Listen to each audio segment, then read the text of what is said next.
বনবাসী আজ অতিষ্ঠ হয়ে উঠেছে। এর বেশ কিছু বছর পরে কংস তার সবচেয়ে প্রিয় মিত্র বসুদেবকে একদিন তার ভগ্নী দেবকীর সাথে বিবাহের প্রস্তাব দিলেন।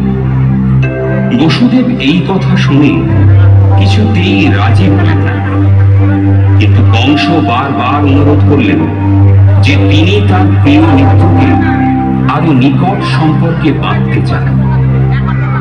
পরিশেষে বসুদেব দেবকীকে বিবাহ করলেন। কংস তার প্রাণের চেয়ে ভালোবাসেন তার ভগ্নীকে, সুতরাং স্থির করলেন ভগ্নী দেবকীকে নিজে রথ চালিয়ে শ্বশুরালয়ে পৌঁছে দেবেন। মথুরাধিপতি কংস মহারাজের জয়! মথুরাধিপতি কংস মহারাজের জয়! মথুরাধিপতি কংস মহারাজের জয়!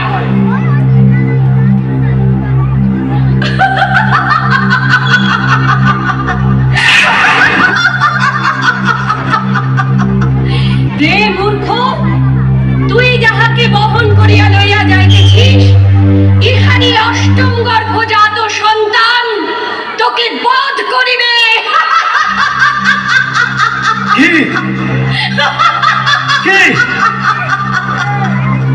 কে বললি? কে বললি? আকাশ দেবতা? সামনে এসে বল, সামনে এসে বল। শোন, এখানে আমার মৃত্যুর জন্ম, তাকেই আর পৃথিবীতে রাখবো না। তোর গর্ভে আমার মৃত্যুর কারণ জন্মাবে। তোর আর বাঁচার অধিকার নেই, তোকে আর বাঁচতে দেব না, কিছুতেই না। দাদা, দাদা, আমাকে তুমি মেরে ফেলবে, কিন্তু আমার দোষ কি বলো? কি করছো মিত্র? তোমার নিখাত সাজে না। তুমি ভোজবংশের যশস্বী পুরুষ, তোমার গুণ বীরত্ব সমাজে প্রশংসনীয়। তোমার মতো মানুষ কিভাবে বিবাহ করবে একটা স্ত্রীলোককে হত্যা করতে পারে, তাও আবার নিজের ভগ্নীকে? হে বীর, দেহ ধারণ করলে দেহের সাথে মৃত্যু জন্ম নিয়ে থাকে। আজ হোক আর 100 বৎসর পরেই হোক, প্রাণীর মৃত্যু নিশ্চিত হবে। তোমার আদরের ভগ্নী দেবকীর কি দোষ আছে? আকাশবাণী যা বলল তাতে দেবকীর থেকে তোমার কোনো ভয় নেই, ভয় দেবকীর সন্তান থেকে। সুতরাং আমি কথা দিলাম, দেবকীর যত সন্তান হবে জন্মাবার সাথে সাথে আমি তোমার হাতে তুলে দেব। ঠিক আছে, ওকে আমি ছেড়ে দিলাম। বসুদেব, তোমায় আমি বিশ্বাস করি, তাই দেবকীকে তোমার কথায় ছেড়ে দিলাম।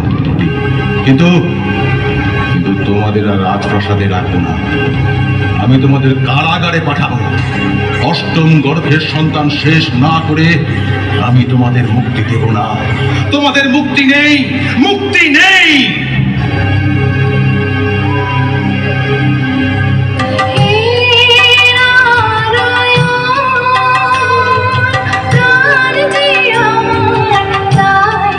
শুধু